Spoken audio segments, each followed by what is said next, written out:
Welcome back sa Pinoy Real Stories.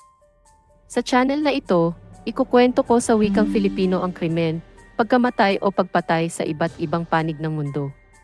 Huwag po kalimutang pindutin ang subscribe, like, at bell notification para updated po kayo sa mga bagong video na ipapalabas ko. At dahil kasalukuyang ako ay nasa Canada, pinili ko na ilahad ang ilang crime stories na nangyari at bumago sa kasaysayan ng Canada. Ang ating kwento ay iikot sa panahon noong ika-18 siglo sa Canada.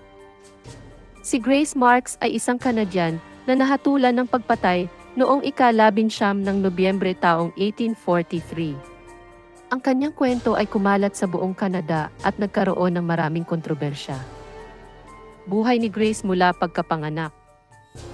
Si Grace ay ipinanganak at pinalaki sa Ulster, Ireland. Ang kanyang ama, si John Marks, ay isang stonemason at isang abusive at alcoholic. Kasama ang kanyang mga magulang at 8 kapatid, ay naglipat sa Canada noong 1840, nang si Grace ay 12. Namatay ang kanyang ina sa barko habang papunta sa Canada at inilibing sa dagat.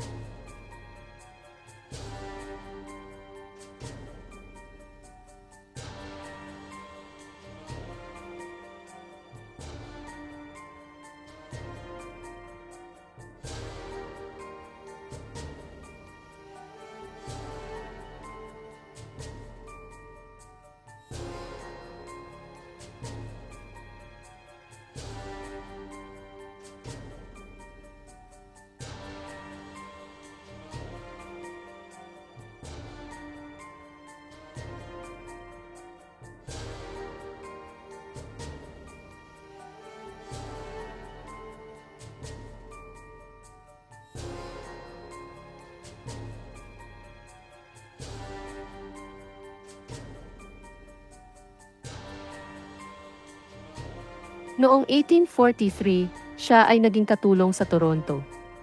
Noong parehong taon, sa edad na 16, siya ay nahatulan ng kasong pagpatay kasama niyang si James McDermott sa pagpaslang sa kanilang amo na si Thomas Kinnear at sa housekeeper nitong si Nancy Montgomery. Dapat nating malaman na ang krimen ay nangyari noong ika-18 siglo sa Canada kung saan wala pang malinaw na programa para sa criminal youth justice system. At dahil dito ang isang taong asa edad 16 na sangkot sa krimen ay bibigyan ng pangkaraniwang trato tulad ng sa isang kriminal.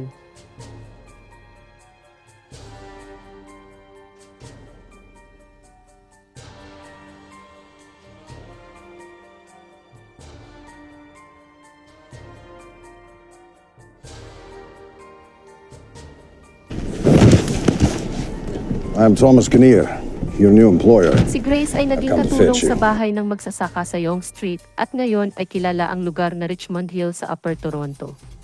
Ang kanyang amo ay si Thomas Kinnear na may relasyon sa kanyang housekeeper na si Nancy Montgomery.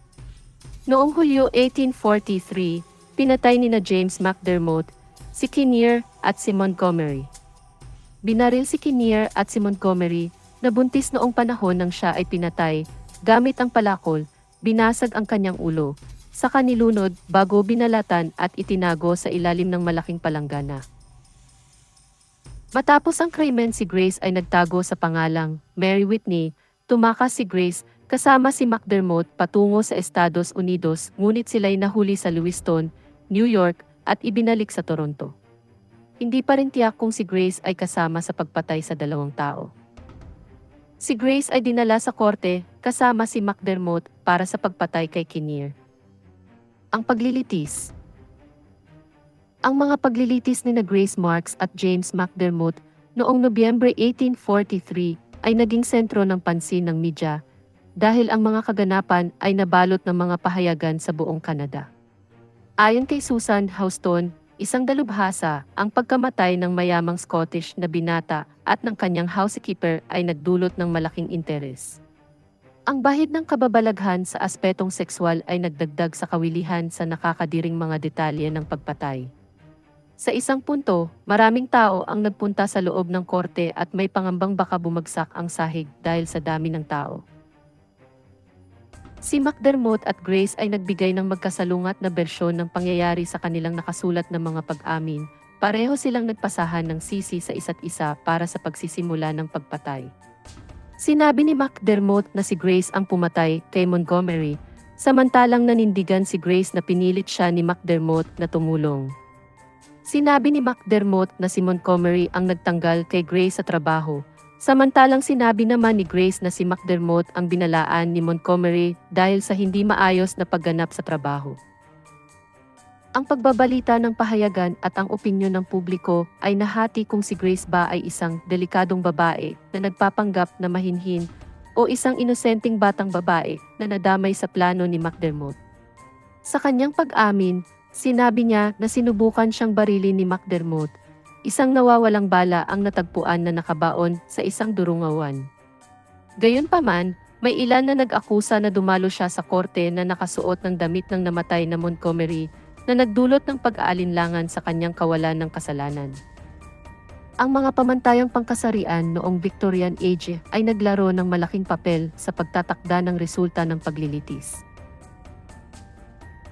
Parehong si Grace at si McDermott ay nasaklaw ng mga stereotyping na ito, kung saan ang kanilang mga kilos ay naging batayan sa kung paano sila titingnan ng publiko at ng hukuman.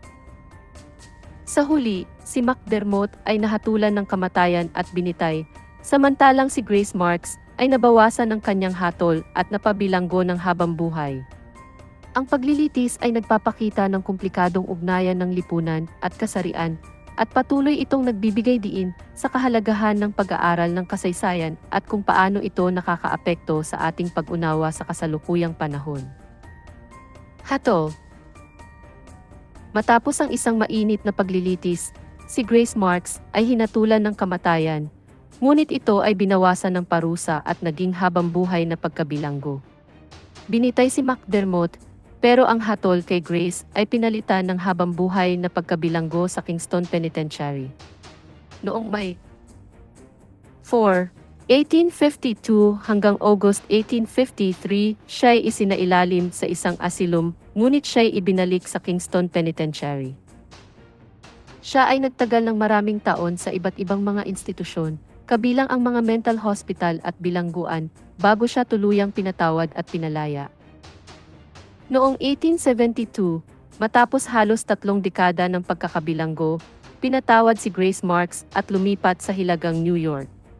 Pagkatapos nyon, siya'y nawala ng balita o record ng kasaysayan. Ang kwento ni Grace Marks ay nagdulot ng maraming tanong at usapin dahil marami ang nagdududa sa kanyang aktual na partisipasyon sa mga pagpatay. Ang kanyang kaso ay nagsilbing inspirasyon para sa maraming aklat, dula, at iba't ibang adaptasyon, kabilang ang nobela ni Margaret Atwood na alias Grace, na ito'y naging isang serye sa telebisyon. Ang buhay ni Grace Marks at ang mga pangyayari sa likod ng mga pagpatay ay patuloy na nagpapakilala sa kanya sa publiko at nagbibigay daan sa iba't ibang tanong ukol sa katarungan, pagtrato sa mga kababaihan noong ika-19 taon at ang katiyakan ng mga kasaysayan. Si Grace Marks ay isang mahalagang bahagi ng kasaysayan ng Canada at patuloy na nagbibigay inspirasyon at pag-aaral sa kasalukuyang panahon. Ang kanyang kwento ay nagpapakita ng mga isyu ukol sa hustisya, karapatan ng kababaihan, at kahalagahan ng tamang pag-aaral ng kasaysayan. Ang kanyang buhay ay puno ng misteryo at kontrobersya, at hanggang sa ngayon, marami pa ring nagtatanong kung ano ba talaga ang nangyari noong mga panahong iyon.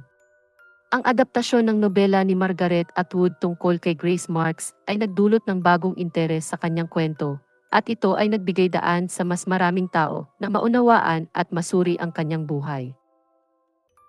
Kahit na ang mga pangyayari ay nangyari noong ika-19 taon, ang kwento ni Grace Marks ay patuloy na nagbibigay inspirasyon at nagpapakita ng kahalagahan ng pag-aaral ng kasaysayan at ang epekto nito sa kasalukuyang panahon. Sana ay nakatulong ang impormasyong ito sa iyo. Kung may karagdagang katanungan ka o kailangan mo ng karagdagang impormasyon, huwag kang mag-atubiling magtanong ulit.